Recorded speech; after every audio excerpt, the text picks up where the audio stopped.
Well, what we got ourselves today? We got a nice old oven here. Range, stove, whatever we want to call it. It's had some work done up before. It's kind of old. It's an 81. Had a few of the thermostats replaced for the burners. And the burners are the focus today. These are fairly new.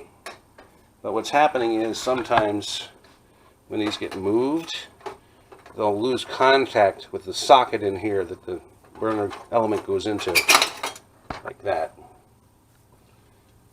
Those have been cleaned, so they're okay. So just that the sockets are getting worn out because they're old. So a lot of people, when this happens, oh, it's acting up, put it to the curb, go buy a new one. $800, $1,000. No thanks. So what do you do? This is a Hotpoint, and it's very similar to a lot of stoves, ovens, ranges, electric. GE, Amana, Admiral, Roper, Caloric, just some of the names out there. They all use the same parts because all those names are owned by General Electric.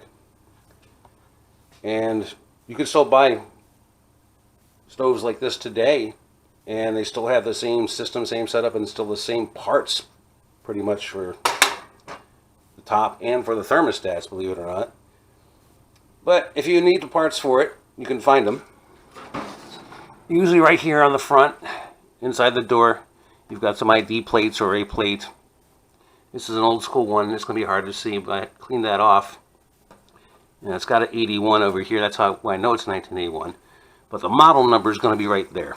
If you don't find it there, it's going to be under this lid, or it's going to be a label on the back. And you can find the model number, find a parts place online. I went to Parts Select. This is not sponsored. I don't work for them. They don't pay me. I'm just mentioning it because they've been a great resource for parts. Because you can plug the model number in there and find all the parts that are available for this, your range, your stove, your dryer, your washer, anything like that, even refrigerators, appliances. And I found the actual part number for the socket replacement kit. Now here they are. And as you can see, these are Whirlpool, which is also GE. Factory certified parts. These are not cheap Chinese knockoffs, so they're going to give you trouble later. You get what you pay for. Part Select, while they're wonderful with service and being able to find things, and they always have stock on things, if I was to buy all 4 socket kits from them, and you need 1 socket kit for each burner, by the way. I'll show you what's going on under there. It would have been about $65 with shipping. I just found the part number. It's 330031. Just plugged Whirlpool and that part number into eBay, and I came up with a couple of sellers that were selling 4-packs. They also people out there also selling dozens and packs of 6 and singles, of course. But there was a 4-pack available. Basically $30, $29.99 with free shipping, and they got here in 2 days. I can't argue with that. That saved me $35. So it pays to look around a little bit. Save yourself a little money. Kit comes with a, what they call a terminal block. That's the socket. 2 new, alright, sorry, I have to think. 2 new terminals with wires. These will get spliced into the wiring harness under there. 2 wire nuts, ceramic, nice. Brand new mounting screw for the clip which holds the socket. Brand new clip. And 2 pieces of shrink tubing that goes over the connection once you've made it. It also comes with an instruction sheet which explains that. Okay, so let's go see what we got over here.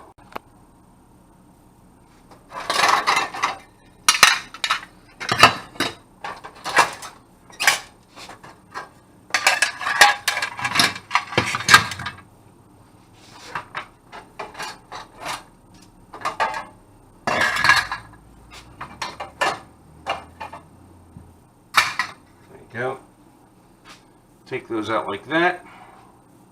You just grab this and just lift it straight up.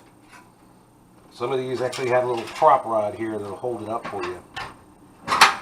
And there we go.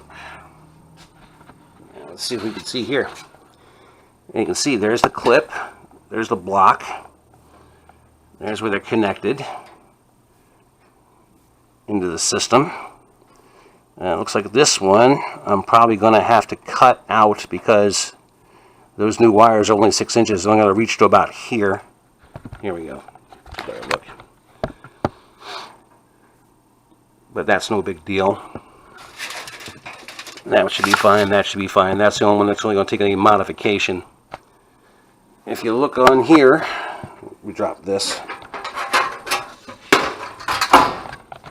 See, the clip's held on by a screw here.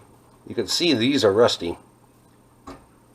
They can be a pain. I've pre-cleaned this a little bit. This one, actually, the slots are rusted down so much that you can't even fit a Phillips head screwdriver in it to get to it. So I've got to use some pair of vice grips and work it back and forth and try to work it out of there. Otherwise, you may have to take a hacksaw blade and cut it off, or a Dremel, or whatever you got to do. Just be a little careful because there's a tab that goes in here. Let me show you. That's part of the range top, and you don't want to cut the tab off that goes in that slot, because if you do, you're in trouble. So don't do that. So I'm going to get these old things out of here and get some new stuff in. Stand by. As I suspected, this one, being a bear, can't get the screwdriver on it. Couldn't turn it with the needle nose pliers. Could lock onto it with the vice grips, but didn't want to turn, so what we had to go do was get the old heatilator and heat her up and drop a little water on it, and that did it. You heat it up, it expands, you drop water on it, it contracts really quick and it kind of breaks it loose. Probably going to do it to that one too.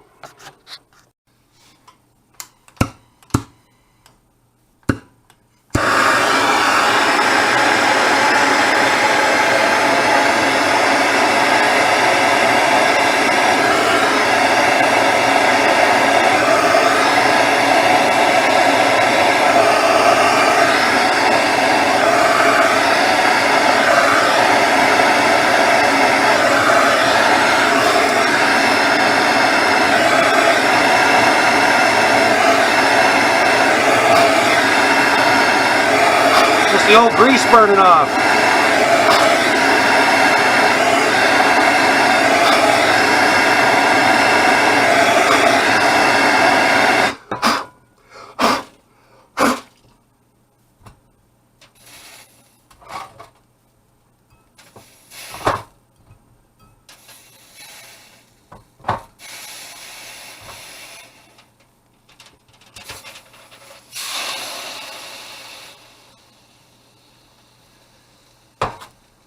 What if you said that these videos have no drama?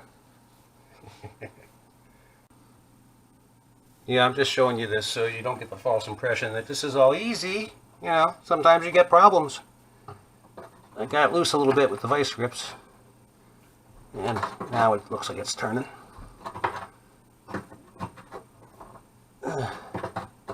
This is what it takes. Yeah, it's work. Yeah, it's harder than calling somebody to do it. But it's going to cost you a lot less. Look at that. That's just beat up. But got her done. Next. Okay, so we got them all loose from the tabs. They're all laying down there.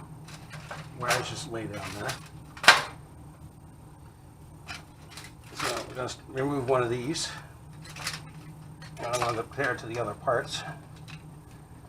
If it has wire nuts, I guess you just twist them off to the left.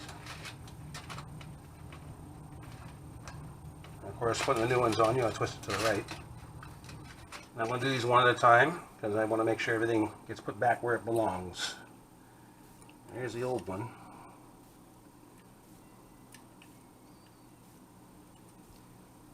This is actually a replacement, it looks like, because it's looking a heck of a lot better than all these other ones. So it's been worked on before. Yeah, it's worth doing. It'll keep it going. Okay, here's a point that came up when I was researching this, just to make sure I knew what I was doing, kind of wise. The instructions just basically tell you about wiring. They don't tell you how to assemble the terminal block, and that seems to boggle some people, and I don't blame them, because you want to get it right. And there is a right way and a wrong way to do it. Okay, so here we go. You got your block, got your clip. Okay. Now you can do this in either order. You can put the block in the clip first, or you can put the wires in. Doesn't matter. I like to put the wires in first. See, there's the terminal. You see how you have these rounded parts here? These rounded parts are always going to go towards the inside. Okay? See the little round stud here? It goes in the hole in the clip. Alright? Like that. So basically, this way. So this is the end you want to put the terminals in. Rounded sides in until they click. Okay? Rounded side in, click. And now it's in there, not going anywhere. I took a closer look at this. You see it's got a little ramp here on these tabs. Okay, looking at the old one. There's a little ramp on the tabs. The ramp goes towards this tab side. So, tab side, ramp side down. And it snaps in like that.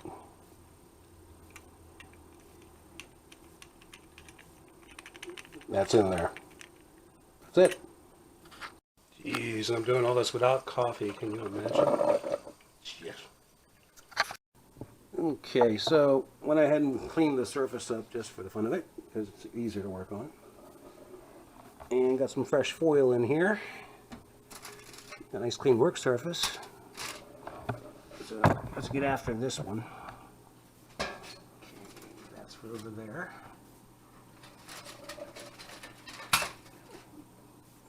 I don't know if you all can see that or not. We'll see what we can do about that.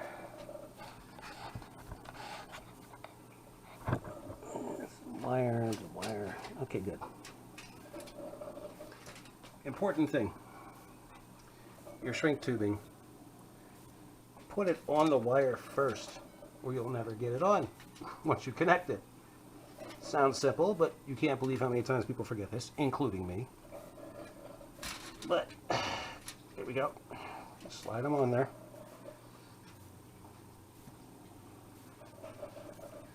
Got my new socket. And if you look at the wiring instructions, it says to take these and line them up like this and just put the wire nut on. You don't want to twist these first, in other words. Because when you twist this on, it's going to connect them together anyway.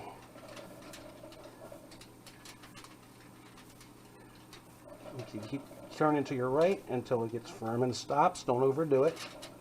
You see, that's on there. Get the other one. Put those together, get them even. Like that. Put the wires up in there, start turning to the right. Just keep turning and push in a little bit.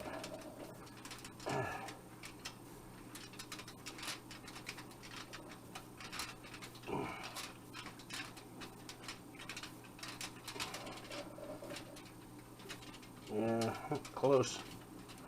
Come on, baby.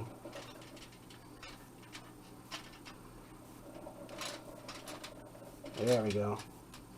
Getting tight now. Just like that. Okay. Now, I'm going to bend this back on itself. take the sleeve, shrink tube sleeve, slide up over the whole thing, make sure it's covered. Get your lighter, heat gun, something like that, heat it up, and shrink all this down.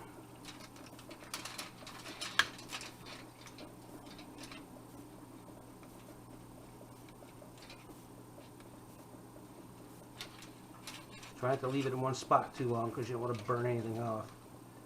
You just want enough heat to shrink it. Hold it all together.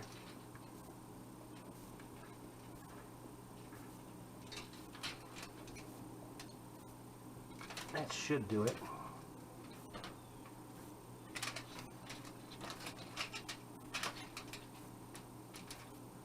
And that's only just to protect the connection from moisture, boilovers, grease, whatever.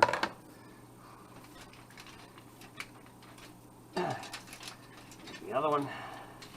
Oh, see, that's not going to work. Get in there, you.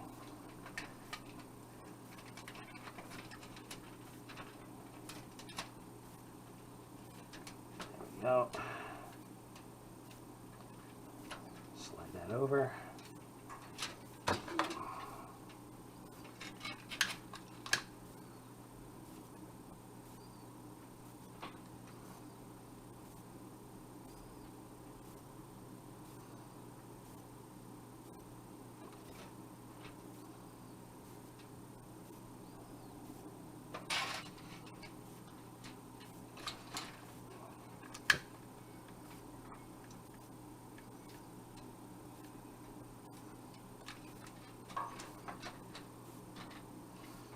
Back looks good, but not the front. Come on, baby. I'll light on fire.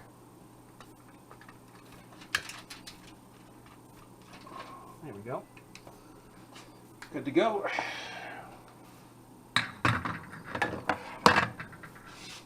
Drop this just for a second. Grab that. Slide that in there like that. Put your screw in, and that's it. That's really all there is to that.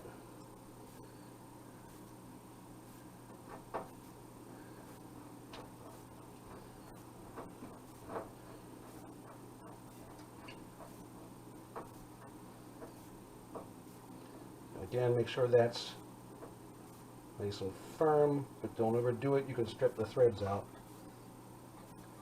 Mounted nice and solid. Good. And now I've just got to repeat 1, 2, 3 more times. It's all the same for each one. Again, I do these just one at a time. You probably should too. It just makes more sense. You can't get confused. You don't have 8, bare wires laying under you going, which one goes where again? Oh no. I turn on the rear and right rear and the left front comes on. Yeah. This will help you avoid that. Just one at a time. That's all you got to do. Yeah, that's supposed to move around a little bit. That's fine. So there you go. Onward. Oh yeah, that's a lot better. And there we go. All 4 done. Brand new, in place, nice and solid. All connections tight, strong, shrink wrapped. All thing left to do is put her down and test it. Always test your stuff before you button it up. It'll save you a lot of headache later, just in case something wasn't quite right. Get in here. Oh yeah, and while you're at it, check the ends of your burner. The contact points here that go in the new socket. Look for any oil or grease or dirt or corrosion, things like that. Clean them up a little bit. I just use a little Scotch-Brite. Knock anything off of there. Sometimes I've had to take a knife edge and scrape some corrosion off of there because water gets in there and it arcs a little bit. And the metal just kind of oxidizes. But you want to get them, clean. Don't have to be shiny, but clean. And of course, the big question, do they work? Well, you tell me. I'd say it's working just fine. Not a lot of hassle. Pretty good job. Probably about an hour. Everything's working fine. So there you go. Wrap up coming. So once again, in case you missed it off the top, part number 330031, Whirlpool. Type that into your Google, you'll find all kinds of options. Shop around. You can save some money on these. Average price for a set of 4 is going to be like 60 to 80 bucks, but you can get them for about 30 bucks on eBay. And it's real stuff. Don't buy the Chinese stuff that looks a lot cheaper, looks like a good deal. Don't bother. It's not worth your safety. Possible fire hazard. Don't bother with it. So there you go. There's the old ones. There's all the tools I use, not the file. Tried to use the saw to cut a new slot in one of the screws and gave up on that quick. And just use the vice grips. The teapot had nothing to do with this episode. So there you go, folks. That's how it goes. Other things coming up very soon. I've got a lot of things stacked up on the project list. I'm still waiting on being able to get a new pressure switch for my air compressor so I can get that back in action. So I can use some air tools and get the rear leaf spring bushings done on the truck. And I've got an AC part due in today by UPS, which in Florida is really important. There you go. Any questions? Let me know. No problem at all, as usual. I'll answer anything you know. I'll give you whatever knowledge I have. No problem. Thanks again for watching. Thank you to all the people who have subscribed and look at my videos. You guys are the bomb. You're the reason I do this, because you're the ones that are interested and need the information. That's why you subscribe. That's awesome. So thanks again. We'll see you later.